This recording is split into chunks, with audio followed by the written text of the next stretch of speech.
Good morning class. How are you? I hope you are well with your family members. अभी हम लोग basic concept पे discussion कर रहे थे. Last day I taught you. Today I am going to teach you some more problem related to equivalent mass. Equivalent mass की कुछ और बेसिक प्रॉब्लम आज हम लोग डिस्कस करेंगे. तो हम कुछ क्वेश्चन लेकर के आज डिस्कशन करेंगे. तो फर्स्ट क्वेश्चन है, calculate the equivalent calculate the equivalent mass of oxalic acid. Oxalic acid का इक्विवेलेंट मास फाइंड आउट करना है, कैलकुलेट करना है. तो फर्स्ट ऑफ ऑल हमें ऑक्सैलिक एसिड का फॉर्मूला मालूम होना चाहिए. तो हम लोग ऑक्सैलिक एसिड के बारे में जाने. ऑक्सैलिक एसिड, जो ऑक्सैलिक एसिड है उसका formula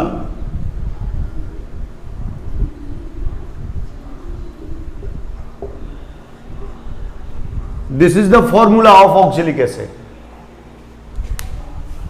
You can see in the molecular formula there are two hydrogen present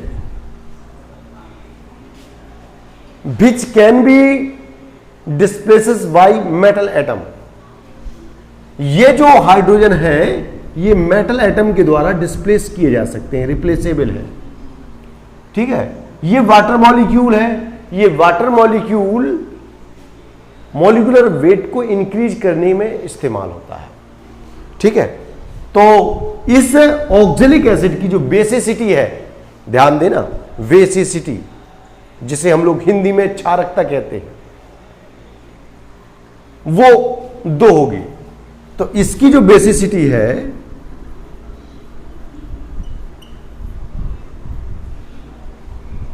जिसे हम लोग हिंदी में क्षारकता कहते हैं, वो क्या होगी? 2. क्यों होगी 2? क्योंकि there are 2 displaceable hydrogen present in the molecule of oxalic acid. क्योंकि ऑक्सैलिक एसिड के मॉलिक्यूल में 2 हाइड्रोजन हैं जिनको हम लोग डिस्प्लेस कर सकते हैं, रिप्लेस कर सकते हैं, हटा सकते हैं, रिमूव कर सकते हैं. तो basicity of oxalic acid will B 2. ठीक है. अब मॉलिक्यूलर मास निकालेंगे. मॉलिक्यूलर मास निकालेंगे. तो मॉलिक्यूलर मास कैसे फाइंड आउट करेंगे? There are 2 carbon present in this molecule. 2 carbon, इसको हम लोग ऐसे भी लिख सकते हैं, 2 इंटू सी, ऐसा लिख दें, plus 4 into oxygen, plus 2 into hydrogen, plus 2 into H2O. Molecular mass find out करेंगे 2 into 12 plus 4 into 16 plus 2 into 1 plus 2 into 18. अब इस मॉलिक्यूलर मास को कैलकुलेट करते समय हम लोग ध्यान रखेंगे, ये कार्बन का एटॉमिक मास है 12, ये ऑक्सीजन का एटॉमिक मास है 16, ये हाइड्रोजन का एटॉमिक मास है 1, ये H2O का मॉलिक्यूलर मास है 18. टोटल हम कर देंगे 12 2 जा 24, 16 4 जा 64 प्लस 2 प्लस 36, ये टोटल हो जाएगा 126.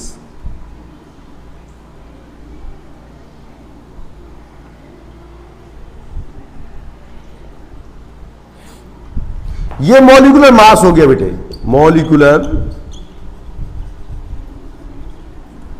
Molecular mass of oxalic acid. अब हमें क्या फाइंड आउट करना है? हमें फाइंड आउट करना है इक्विवेलेंट मास. तो इक्विवेलेंट मास को किससे डिनोट करते हैं? ई से डिनोट करते हैं, कैपिटल ई से. तो ई इज इक्वल टू होता है molecular mass upon basicity. Molecular mass कितना है बेटा 126 है और बेसिसिटी कितनी आई थी 2, बेसिसिटी 2 रख देंगे, इक्विवेलेंट मास 63 हो जाएगा। तुल्यांकी भार जो है ऑक्जेलिक एसिड का तुल्यांकी भार कितना आएगा 63। मॉलिक्यूलर मास यानी अणुभार 126 आएगा। तो इसको आप लोग समझ लीजिए। इसको एक बार मैं फिर समझा देता हूं। हिंदी मीडियम के जो स्टूडेंट्स हैं वो इस पे ध्यान देंगे, और इंग्लिश मीडियम के बारे में तो मैंने बता ही दिया है। Calculate the equivalent mass of oxalic acid, इसका मतलब ये है कि हमें ऑक्जेलिक एसिड का इक्विवेलेंट मास यानी तुल्यांकी भार, इक्विवेलेंट मास मतलब तुल्यांकी भार,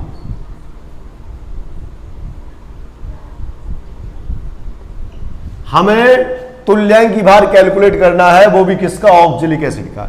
ये ऑक्जेलिक एसिड का फॉर्मूला होता, सूत्र होता है COOH single bond COOH.2H2। This is the molecular formula of oxalic acid. And basicity यानी क्षारकता 2 होती है। बेसिसिटी कैसे, क्षारकता कैसे पता करते हैं, तो किसी अणु किसी अम्ल में उपस्थित विस्थापनी हाइड्रोजन परमाणुओं की संख्या को क्षारकता कहते हैं। इस अम्ल में 2 विस्थापनी हाइड्रोजन है, ये वाला विस्थापनी होता है, ये वाला विस्थापनी होता है, क्योंकि वे हाइड्रोजन विस्थापनी होते हैं जो नेगेटिव एटम से जुड़े हों या ऑक्सीजन से जुड़े हों। ऑक्सीजन या किसी विद्युत ऋणात्मक तत्व से जुड़े हुए हाइड्रोजन परमाणु ही विस्थापनीय श्रेणी में होते हैं। तो ये वाले विस्थापनी नहीं मान जाएंगे, क्योंकि ये हाइड्रोजन वाटर मॉलिक्यूल के हाइड्रोजन है। ठीक है, तो क्षारकता कितनी आ गई बेटा 2, विस्थापनीय हाइड्रोजन परमाणुओं की संख्या क्षारकता होती है। अब हम निकालेंगे मॉलिक्यूलर मास। मॉलिक्यूलर मास को हम लोग हिंदी में बोलते हैं अणुभार। अणुभार फाइंड आउट करेंगे तो देखेंगे कार्बन 2 है, 2C कर दिया, ऑक्सीजन 4 है, 4 इंटू ऑक्सीजन कर दिया, हाइड्रोजन 2 है, 2 इंटू हाइड्रोजन कर दिया, वाटर मॉलिक्यूल 2 है, 2 इंटू वाटर मॉलिक्यूल कर दिया। कार्बन का भार 12 होता है, ऑक्सीजन का परमाणु भार 16 होता है, हाइड्रोजन का परमाणु भार 1 होता है, H2O का जो मॉलिक्यूलर मास यानी अणुभार 18 होता है। ये सब रख दिया, टोटल कर दिया।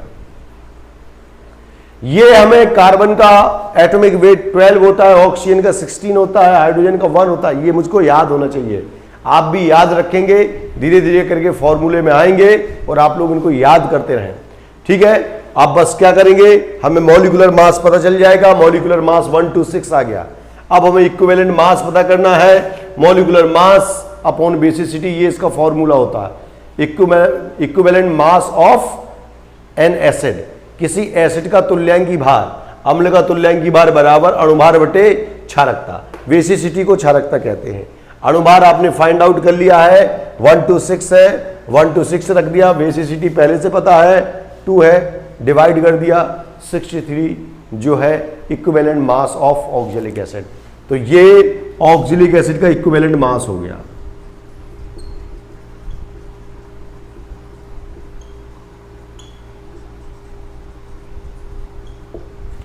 ये ऑक्जेलिक एसिड का इक्विवेलेंट मास हो गया। मेरे ख्याल से ये प्रश्न आपको समझ में आ गया होगा। इसको एक बार रफ में प्रैक्टिस अवश्य करें। चलिए अब हम एक अगले क्वेश्चन की बात करते हैं, वो भी कैलकुलेशन से रिलेटेड है, उसको देखते हैं। नाउ नेक्स्ट क्वेश्चन, अब हमारे सामने एक नया क्वेश्चन है, calculate the equivalent mass of H3PO4 in following reaction. एक रिएक्शन अभी मैं लिखने वाला हूं, उस रिएक्शन में जो H3PO4 है उसका इक्विवेलेंट मास पता करना है। उस रिएक्शन में H3PO4 का इक्विवेलेंट मास क्या रहने वाला है। तो देखो बेटा, रिएक्शन क्या है, CaOH का whole twice, this is calcium hydroxide, react करता है फॉस्फोरिक एसिड से H3PO4 से और बनता है CaHPO4 और साथ में निकल जाता है 2H2O। ये कैल्शियम हाइड्रोक्साइड है, इसको हम लोग कैल्शियम हाइड्रोक्साइड कहते हैं, और ये फॉस्फोरिक एसिड है, फॉस्फोरिक एसिड है और इसका नाम है कैल्शियम हाइड्रोजन फॉस्फेट है। ठीक है, और किसी को बताने की कोई आवश्यकता है। तो बेटे ये सारी चीजें हम लोगों को पहले से एक रिएक्शन में दी गई हैं, ठीक है। और इस रिएक्शन में कैल्शियम हाइड्रोक्साइड है, फॉस्फोरिक एसिड है, कैल्शियम हाइड्रोजन फॉस्फेट बनता है। यहां हम देखेंगे कि जो फॉस्फोरिक एसिड है उसमें 3 हाइड्रोजन है, 3 हाइड्रोजन। तो फॉस्फोरिक एसिड की जो स्ट्रक्चर होती है वो स्ट्रक्चर इस टाइप से होती है। फॉस्फोरिक एसिड की structure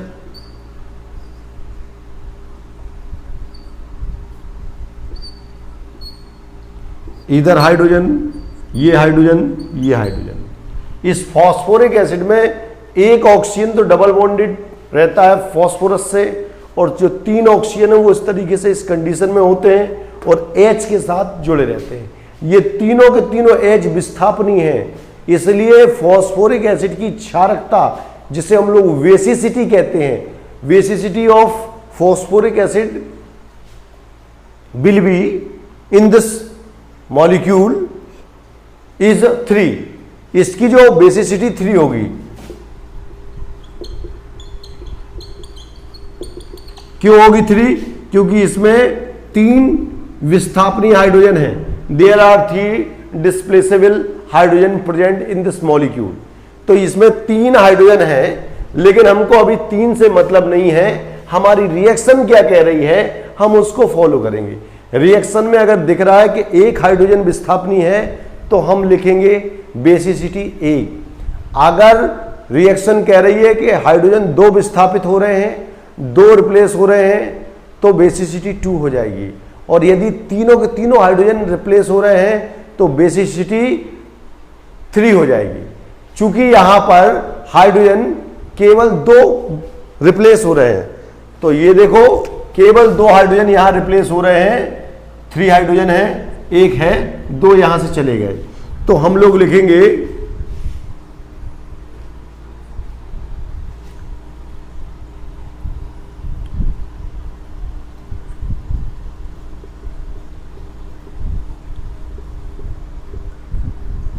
basicity of H3PO4 in this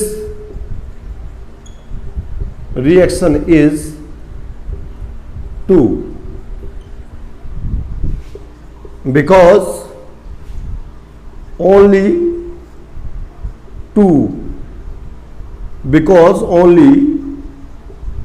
2 hydrogen atom are replaced by calcium atom. Basicity of H3PO4 in this reaction is 2 because only 2 hydrogen are replaced by calcium atom. तो calcium atom, जो calcium परमाणु है, वो यहां से केवल 2 hydrogen को हटा रहा है। तो मॉलिक्यूलर मास फाइंड आउट करेंगे। मॉलिक्यूलर मास क्या होगी? देखो भाई, 3 हाइड्रोजन है प्लस 1 फास्फोरस है प्लस 4 ऑक्सीजन है। 3 हाइड्रोजन का मतलब 3 × 1, 1 फास्फोरस का मतलब 31। देखो ये ध्यान रखेंगे हम लोग कि जो हाइड्रोजन होता है उसका एटॉमिक मास 1 होता है, फास्फोरस का एटॉमिक मास 31 होता है और ऑक्सीजन का एटॉमिक मास 16 होता है। ये सारी चीजें हम लोग पहले से याद रखेंगे, ठीक है। प्लस 4 × 16 हो जाएगा, 3 + 31 + 64, 4 5 3 8 98। तो इसका जो मॉलिक्यूलर मास है वो 98 हो जाएगा। अब आपको निकालना है equivalent mass is equal to क्या होता है? Molecular mass upon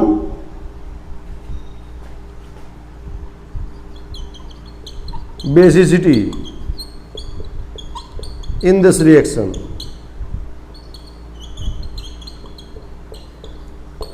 molecular mass कितना है बेटे? 98 है। और इस रिएक्शन में बेसिसिटी कितनी आ रही? 2। तो 2 से डिवाइड हो जाएगा, 49 इसका इक्विवेलेंट मास आ जाएगा। इन this reaction the equivalent mass of phosphoric acid is 49। if any reaction all the hydrogen is displaceable, all the 3 hydrogen are displaceable, then the basicity will be 3, then the equivalent mass will be 98/3. so ये बात हम लोग ध्यान करके रखेंगे, basicity कितनी इस्तेमाल करनी है, रिएक्शन जो कह रही है उतनी या जो जनरली होती है, जनरली इसकी बेसिसिटी 3 होती है, लेकिन चूंकि रिएक्शन इस टाइप से हो रही है इसलिए बेसिसिटी हम इस अकॉर्डिंग टू रिएक्शन इस्तेमाल करेंगे। और क्वेश्चन में भी कहा गया है calculate the equivalent mass of H3PO4 in the following reaction.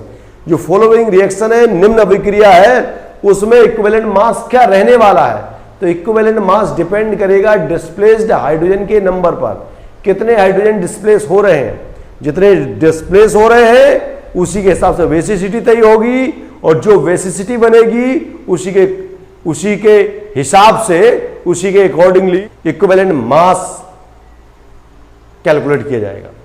तो यहां फॉस्फोरिक एसिड का इक्विवेलेंट मास 49 आएगा। उम्मीद है ये क्वेश्चन भी आपको समझ में आया होगा। चलिए अब इस क्वेश्चन को मिटा देते हैं, समझ लीजिए, हिंदी मीडियम वाले बच्चे भी समझ लें। ये कैल्शियम हाइड्रोक्साइड फॉस्फोरिक एसिड से क्रिया करके कैल्शियम हाइड्रोजन फॉस्फेट बनाता है और H2 निकल जाता है। Basicity of H3PO4 in this reaction, इस अभिक्रिया में जो H3PO4 है उसकी जो बेसिसिटी है वो 2 है, क्योंकि बेसिसिटी होती है किसी एसिड में विस्थापनीय हाइड्रोजन परमाणुओं की संख्या। ये एसिड है फॉस्फोरिक एसिड, इसमें 3 हाइड्रोजन हैं विस्थापनीय, लेकिन हकीकत में केवल 2 विस्थापित हो पा रहे हैं, तो यहां इसकी बेसिसिटी 2 इस्तेमाल करेंगे। यदि किसी रिएक्शन में तीनों हाइड्रोजन विस्थापित हो जाते हैं तो हम बेसिसिटी 3 इस्तेमाल करते हैं, because only 2 hydrogen are replaced by calcium atom. तो मॉलिक्यूलर मास कैलकुलेट कर लेंगे, ये तो आप लोग जान ही गए होंगे, कई बार मैं करवा चुका हूं।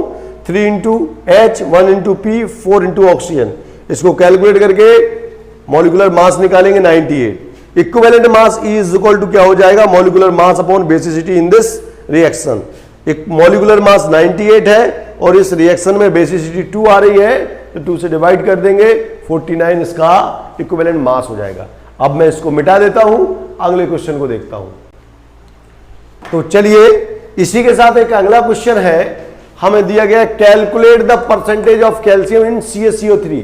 CaCO3 में कैल्शियम का परसेंटेज को कैलकुलेट करना है, तो इसके लिए हमें CaCO3 का मॉलिक्यूलर मास पता होना जरूरी है। नहीं पता है तो उसको फाइंड आउट करेंगे। First of all we calculate the molecular mass of CaCO3। चलिए तो लिखेंगे हम लोग मॉलिक्यूलर मास ऑफ CaCO3। तो कैल्शियम का एटॉमिक मास 40 होता है। इसमें क्या क्या है, कैल्शियम है, कार्बन है और 3 ऑक्सीजन है। कैल्शियम का मास 40 होता है, कार्बन का 12 होता है और ऑक्सीजन का 16 होता है। अभी पिछले क्वेश्चन में भी कुछ चीजें हमने बताई थी, तो ये टोटल कर देंगे 48, तो ये हो जाएगा प्लस 12 हो जाएगा प्लस 40 हो जाएगा, टोटल हो जाता है 100। ये मॉलिक्यूलर मास है, मॉलिक्यूलर मास ऑफ CaCO3 लिख सकते हैं, molecular mass of CaCO3। CaCO3 का मॉलिक्यूलर मास है। अब percentage of calcium,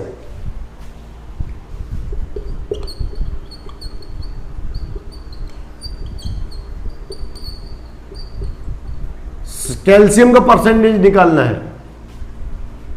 mass of Ca in CaCO3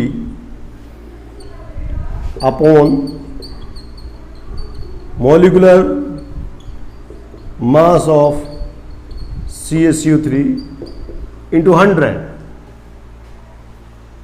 mass of calcium in CaCO3। CaCO3 में कैल्शियम का मास कितना है, देखो भाई, कैल्शियम कार्बोनेट CaCO3 में कैल्शियम का हिस्सा कितना है, ये जो अमाउंट है 40 अमाउंट, पूरा CaCO3 में 100 है।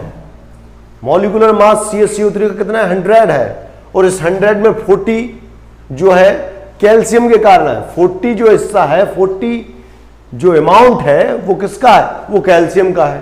टोटल अमाउंट 100 है, 100 में से कितना है कैल्शियम, 40 है।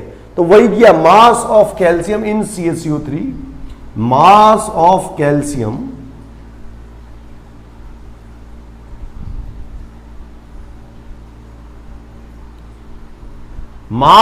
Calcium in CaCO3 upon molecular mass of CaCO3। अब इसको सॉल्व करेंगे तो क्या हो जाएगा, कैल्शियम का अमाउंट कितना है 40, ठीक है। मॉलिक्यूलर मास कितना है 100 अपॉन इंटू 100, 100 से 100 कैंसिल आ जाएगा, 40% ये 40% कैल्शियम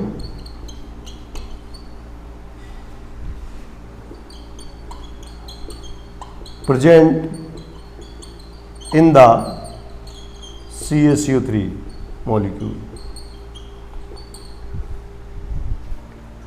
ये इसका आंसर हो जाए। बहुत सिंपल है, ऐसे हमने बता दिया। अगर यदि आपको कार्बन का परसेंटेज निकालना है तो calculate the percentage of carbon in CaCO3। तो CaCO3 में कार्बन का परसेंटेज निकालना है तो कार्बन कितना 12 है, तो यहां फॉर्मूला चेंज हो जाएगा, परसेंटेज ऑफ कार्बन लिखेंगे, mass of carbon in CaCO3। CaCO3 में कार्बन का मास कितना दिख रहा है 12, तो यहां 40 की जगह क्या लिखा जाएगा 12, 40 की जगह क्या लिख देंगे 12, तो कार्बन का परसेंटेज आ जाएगा। अगर आपको ऑक्सीजन का परसेंटेज निकालना तो ऑक्सीजन कितना है 48 है, तो आप यहां mass of oxygen in CaCO3 कर देंगे, 48 रखेंगे अपॉन 100 कर देंगे, 48% ऑक्सीजन है, 12% कार्बन है, 40% कैल्शियम है। ये कैलकुलेशन हो जाएगा। बड़ा सिंपल सा कैलकुलेशन है। चलिए इसी प्रकार से नेक्स्ट क्वेश्चन है, इसको मिटा देते हैं, इसको नोट कर लीजिए, हम मिटा देते हैं। तो चलिए अब अगला क्वेश्चन है, calculate the percentage of nitrogen in urea. Urea में नाइट्रोजन का परसेंटेज क्या होगा, तो इसको कैलकुलेट करने के लिए हमको क्या करना पड़ेगा भाई, यूरिया का फॉर्मूला पहले तो हमें पता होना चाहिए, यूरिया का फॉर्मूला क्या होता है। तो जो यूरिया है, यूरिया का फॉर्मूला होता है NH2CONH2, ये यूरिया का फॉर्मूला होता है। अब इसका मॉलिक्यूलर मास ऑफ यूरिया कर देंगे, molecular mass of urea, urea का मॉलिक्यूलर मास निकालेंगे तो देखो भाई नाइट्रोजन 14 डायरेक्ट में निकाल रहा हूं, hydrogen 2, carbon 12, oxygen 16, nitrogen 14, hydrogen 2, ठीक है। अब मैंने डायरेक्ट निकाल दिया है, आप भी डायरेक्ट करना सीख लीजिए, कुछ समय बाद याद हो जाएंगे आपको। नाइट्रोजन 14, हाइड्रोजन 2 है, एक हाइड्रोजन का 1 होता है एटॉमिक मास, सीधा 2 रख दिया, carbon 12, oxygen 16, nitrogen 14, hydrogen 2, total निकाल देंगे, मॉलिक्यूलर मास आ जाएगा 16। आप कैलकुलेट करके देख लीजिए 16 ही आ जाएगा।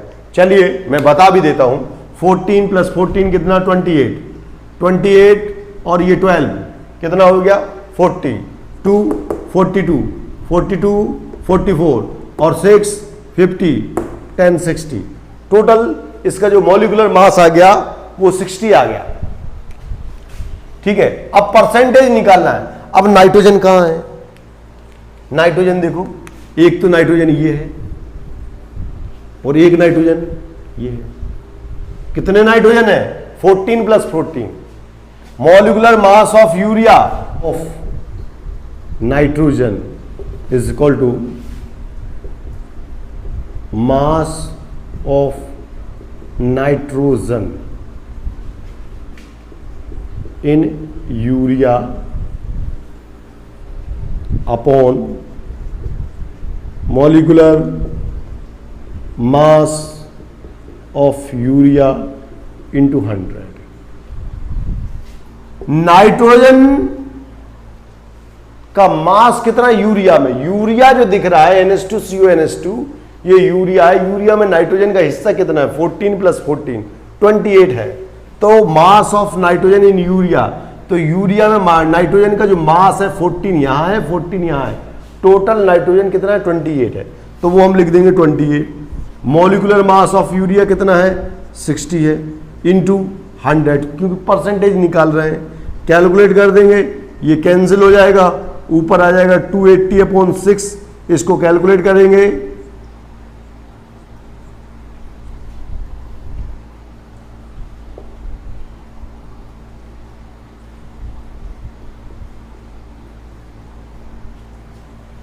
हम कह सकते हैं 46.66% नाइट्रोजन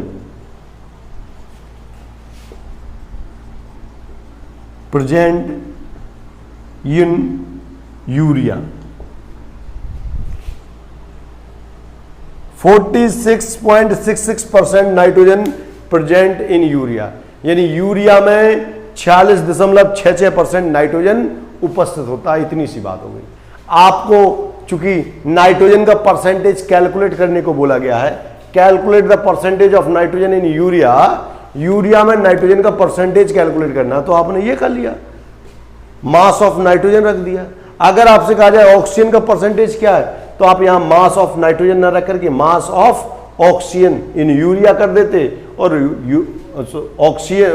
ऑक्सीजन कर देते नाइट्रोजन की जगह पे, तो ऑक्सीजन का परसेंटेज कैलकुलेट हो जाता। हाइड्रोजन कर दीजिए, यहां पर हाइड्रोजन का अमाउंट रख दीजिए, 2 + 2 2 + 2 4 हो गया, 4 यहां रख देंगे तो वो हाइड्रोजन का परसेंटेज आ जाएगा। इस तरीके से हम किसी भी कंपाउंड में किसी भी एलिमेंट का परसेंटेज फाइंड आउट कर सकते हैं। किसी भी कंपाउंड में किसी भी एलिमेंट का परसेंटेज फाइंड आउट कर सकते हैं इस मेथड से, तो इसको नोट कर लीजिए। चलिए